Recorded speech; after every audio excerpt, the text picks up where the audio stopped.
मामलात अहम हैं, इन पर बात करने के लिए हमारे साथ मौजूद हैं सीनियर सहाफ़ी अतर काज़मी साहब और सीनियर सहाफ़ी इमरान शफ़क़त साहब। आप दोनों का बहुत शुक्रिया। अतर साहब, सबसे पहले अगर आपसे मैं आगाज़ कर पाऊँ, ये अहमियत इस बात की है कि हालात मुख्तलिफ हैं। कहा यह जा रहा है कि पाकिस्तान की अदलिया के अंदर जिस टर्निंग पॉइंट की बात की जाती थी वो टर्निंग पॉइंट आ गया है।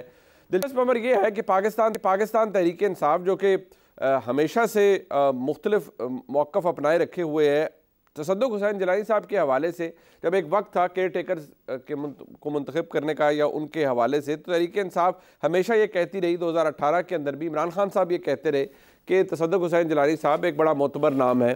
अब उनको ही इस कमीशन का हेड मुकर्रर किया गया है, लेकिन तहरीक इंसाफ के दोस्त ये कहते हैं कि नहीं, पहले तो चीफ जस्टिस साहब का प्राइम मिनिस्टर से मिलना गलत था, क्योंकि प्राइम मिनिस्टर भी ऐसे हैं जिनको एक्यूज़ किया गया है तमाम मामले में। साथ ही साथ बड़ी सख्त ज़बान इस्तेमाल कर रहे हैं रऊफ़ हसन साहब इस्लामाबाद हाई कोर्ट के चीफ जस्टिस के हवाले से। तो आपके नज़दीक वक्त तो ये आ गया, शायद टर्निंग पॉइंट भी इसे कहा जा सकता है, लेकिन नतीजा किसके हाथ में है? नतीजा वो जो शायद हमें इस कमीशन से ऑलरेडी पता चल गया है कि क्या होगा, या तहरीक इंसाफ आप समझते हैं कि कोई दबाव मज़ीद डाल सकती है हुकूमत के ऊपर? अच्छा, मेरी नज़र में ये मसला तहरीक इंसाफ, ऑल्दो कि वो इसको उठा रहे हैं, अपने साथ जोड़ने की वो कोशिश भी करते हैं, अपने केसेस वगैरह का वो जिक्र भी कर रहे हैं, लेकिन ये मसला अदालतों का है, ये मसला अदलिया की इंडिपेंडेंस का है, जुडिशरी की आज़ादी का है। इसके ऊपर अगर एतराज़ात कोई कर रहे हैं तो आज आपको भी पता है कि मुल्क के प्रोमिनेंट 300 से ज्यादा कानून दानों ने, लॉयर्स ने खत लिखा है और उसके ऊपर दस्तखत किए, और दूसरे नंबर पे उस पे जिलानी साहब के अपने साहबजादे का नाम है। बिल्कुल। क्या जिलानी साहब को अपने वालिद के ऊपर जो है वो एतबार नहीं है या एतमाद नहीं है? यकीनन है, लेकिन जिस तरीके से ये चलाया जा रहा है कि क्या जुडिशरी के सारे मामला जो हैं, जो कुछ हुआ, जो खत के अंदर लिखा गया, वो इंतहाई संगीन नौयत के मामला थे और सारा इल्जाम एग्जेक्टिव के ऊपर लग रहा है। तो यहाँ पे हुकूमत के हवाले वो चीजें की जानी चाहिए थी, या फिर मोअज़्ज़िज़ अदालत को खुद इस मामले को देखना चाहिए था और वो फुल कोर्ट भी बना सकते थे। तो मसला मेरे ख्याल में ये नहीं है इस वक्त कि कोई सियासी जमात क्या कह रही है, मसला ये है कि वो मामला जिसको अदालत को देखना चाहिए था, और काजी फाइज ईसा साहब ने वज़ीर आज़म साहब से मुलाकात की, उसके ऊपर भी एतराज हो रहा है। और ये जो अदालत की जानिब से कमीशन बनाने की बात आई है, ये इसके ऊपर भी अदालत के अंदर भी इख्तलाफ है। अगर आप सारे वहां पे जो प्रोसीडिंग्स बातचीत हुई, वहां पे जो बाहर उसकी खबर अब आ रही है कि तमाम जज साहिबान ने इसके ऊपर इत्तेफाक नहीं किया, मेजॉरिटी ने किया है, तमाम ने नहीं किया, लेकिन जी, तो मेरे ख्याल में ये मामला अदालत के जो इंडिपेंडेंस का मामला है और इसको अदालत को ही देखना चाहिए था। अब अगर कमीशन के हवाले इसको कर दिया गया है, उससे कोई नतीजा निकलेगा, मेरा नहीं ख्याल इससे कोई नतीजा निकलेगा। ये अनदर लॉन्ग लिस्ट ऑफ जो हमारे कमीशन हैं, उसी के अंदर इसकी रिपोर्ट भी शामिल हो जाएगी। इमरान शफ़क़त साहब, ये इसे मिट्टी पाओ कमीशन कहा जा रहा है कि शायद ऐसा हो जाएगा और फिर मामलात आगे चलते जाएंगे। अब सवाल ये है कि 300 वकला का जिक्र किया, और ये बात अब तो रिपोर्टेड है कि उसमें तसद्दुक़ हुसैन जिलानी साहब, उनके साहबजादे भी वकील हैं, क्यों, और एक प्रोमिनेंट लॉयर है, उनका नाम भी है, उनका दस्तखत भी है। बड़ी तादाद में वकला इसे रिजेक्ट कर रहे हैं, बार एसोसिएशन डिवाइडेड है। ऐसी सूरत हाल में एक कमीशन बन जाता है जिसके बारे में शायद ये तासुर मौजूद है कि ये ऑलरेडी एक बस ज़ाब्ते की कार्रवाई है और इसका नतीजा कोई नहीं निकलेगा, और ना ही आजकल के माहौल में, ऐसे माहौल में जहाँ जो मुक्तदरा है वो डोमिनेट कर रही है, कोई नतीजा निकल भी नहीं सकता।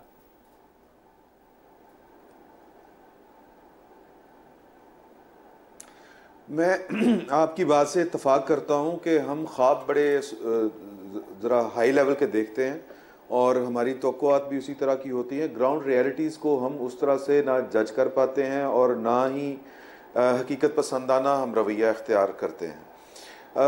देखें, बात यह है कि अगर तो कोई बात किसी असूल के ऊपर हो रही हो तो फिर हो सकता है कि किसी ना किसी लेवल के ऊपर अवामी हमायत इतनी किसी भी इशू को मिल जाए कि इतना दबाव बढ़ जाए कि फिर लोगों को वही बात करनी पड़े जो आइन और कानून के मुताबिक है।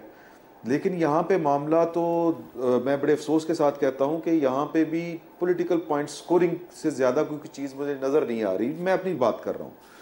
यहाँ पर आप देख लें कि हमें अचानक पता चलता है कि अब चूँकि एक जज का मामला जो है वो टेक्निकल बुनियादों के ऊपर तय किया गया है। मैं शौकत सिद्दीकी साहब की बात कर रहा हूँ। ऑन मेरिट्स नहीं हुआ वो वाला वाक़या भी।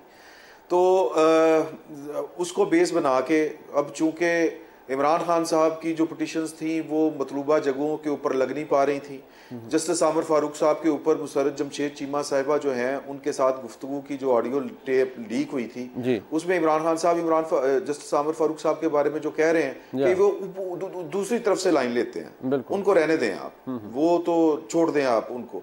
तो बात यह है कि ये यहाँ पर बेसिकली आपने पाकिस्तान की इस्टेब्लिशमेंट ने अपने एक ख्वाब को पूरा करने के लिए एक ख़ास तरह के लोग जो हैं वो मुख्तलिफ ओहदों के ऊपर बिठाए, वो चलाए, और अब उनको असल मसला तो पाकिस्तान की इस्टेब्लिशमेंट का है कि अब उनको समझ नहीं आ रही कि इस मामले के साथ निमटना कैसे है।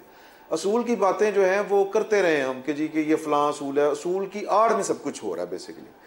तो अगर किसी को लगता है कि जी कमीशन नहीं होना चाहिए था, अब ये मामला है कि सुप्रीम कोर्ट की के 11 जजों का ये फैसला है, उन्होंने मेजॉरिटी के साथ ये फैसला किया है। 4 जज साहिबान जो हैं जो मेरी इतलात हैं, मैं आपको उनके नाम भी बता सकता हूँ, बल्कि नाम उनके मार्केट में आए हुए हैं, लोग बातें कर रहे हैं उनकी कि उन्होंने इख्तलाफ किया। ठीक, अब उनका इख्तलाफ और उनकी जो है वो उन्होंने किस तरह किया इख्तलाफ, क्यों किया इख्तलाफ, उसके पीछे क्या कहानी थी, इसके ऊपर भी लोग बातें करते हैं। ठीक, तो मेरा नहीं ख्याल कि यहाँ पर चीज़ें जो हैं वो अपने जिसको कहते हैं कि मंतकी अंजाम को उस तरह से पहुंचेगी नहीं पहुंच सकती तो को हम कर रहे हैं। ठीक, अब ये मामला टेढ़ा है। देखें कि इमरान खान साहब के लिए एक गलती होती थी माजी में, फिर उसी गलती को ठीक उस वक्त किया जाता था जब उनके हक में बात जारी होती थी, तो अभी भी उसी तरह की सूरत है। अजहर काज़मी साहब, एक इम्पॉर्टेंट एस्पेक्ट ये भी है कि शायद ये उम्मीद, ये अभी जिस तरह इमरान शफकत साहब ने कहा कि हम बहुत बड़े बड़े ख्वाब सजा लेते हैं, वो ख्वाब उनकी ताबीर शायद हम उस तक नहीं पहुंच पाते। अब एलामिये के अंदर तो ये भी लिख दिया गया है कि फैज़ाबाद धरना केस के अंदर जो पैरा 53 के अंदर गाइडलाइंस दी गई हैं उसूली तौर पर बड़ी दुरुस्त है, लेकिन उसका तफसीली फैसला आए हुए भी 4 साल हो गए, कुछ नहीं हुआ। इमरान खान साहब की हुकूमत बीच में गुजरी, कुछ ना हुआ। ये हुकूमत PDM 1 आ गई, PDM 2 आ गई, कुछ नहीं हुआ। तो क्या कानून साजी होगी, कंसिडरिंग कि शहबाज शरीफ साहब इस वक्त मुल्क के वज़ीर आज़म है, जो कानून साजी ये डिटर्मिन करेगी कि किस इंटेलिजेंस एजेंसी का कितना मैंडेट है, वो कहाँ तक जा सकती है, कहाँ तक नहीं जा सकती? अदर काज़मी साहब, देखिए बहुत सारी चीजें आइन और कानून के अंदर वाज़ेह हैं। मेरा नहीं ख्याल कि हम कोई बड़ा ख्वाब देख रहे हैं। अगर हम 100 अरब रुपया लगा के एक इलेक्शन करवाते हैं तो हमें ये उम्मीद नहीं रखनी चाहिए कि उस इलेक्शन में हमने जिसको वोट डाला है वो उसी को वोट निकले, या फिर कोई शख्स 100 रुपए का पेन पकड़ेगा और फॉर्म 45 पे चेंजेस कर देगा। तो ये तो कोई बड़ी हमारे ख्वाब तो नहीं है, ये तो एक बुनियादी चीज है। या तो हम ये कह रहे हो ना, हुकूमत बरतानिया की तरह, अमेरिका की तरह यहाँ पे लोगों को सोशल सिक्योरिटी भी देना शुरू कर दे, यहाँ पे जनाब तमाम जो फर्स्ट वर्ल्ड की सहूलतें हैं वो सब कुछ यहाँ पे देना शुरू कर दे। नहीं, जो बुनियादी चीजें आइन और कानून के अंदर लिखी हुई है उसके ऊपर अमल दरामद की बात होती है।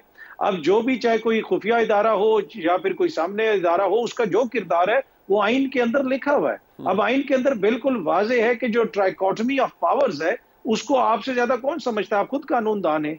आप समझते हैं कि 6 जो हाजिर सर्विस हाई कोर्ट के जज साहिबान और जिनका ताल्लुक मुख्तलिफ इलाकों से है, ये नहीं है कि किसी एक जगह से उठ के आ गए हैं और एक जगह की हाई कोर्ट का कुछ हो गया। ये मुख्तलिफ जो शहरों से आए हुए जज साहिबान हैं जो इस्लामाबाद हाई कोर्ट में पूरे मुल्क को रिप्रेजेंट कर रहे हैं और अरसा इन्होंने अपनी वकालत में गुजारा। अब ये जज हैं और उन्होंने जो इल्जामात लगाए हैं उसको हम इतनी गैर संजीदगी से लें कि हम हुकूमत को अब बुला के हुकूमत के हवाले कर दें।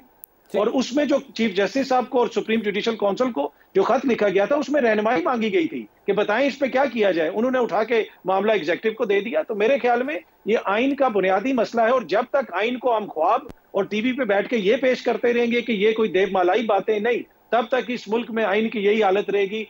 स्टार्टिंग पॉइंट मुनीफ साहब ये है कि हम गलत को गलत कहना शुरू कर दें तो शायद थोड़ी बेहतरी आ जाए। इमरान शफकत साहब, सवाल ये है कि जिस तरह का कमीशन बना है, जनाब तसद्दुक़ हुसैन जिलानी साहब एक बड़ी ऑनरेबल शख्सियत है, लेकिन जो सवाल तलाश करने हैं कि टर्म्स ऑफ रेफरेंस को अगर आप देख लें कि क्या बराह रास्त कोई मुलव्विस था या नहीं, क्या किसी ने ये किया या नहीं, क्या उनके जवाब तसद्दुक़ हुसैन जिलानी साहब तलाश कर पाएंगे, या अगर मैं ये कहूँ ने कोई ये जवाब देगा?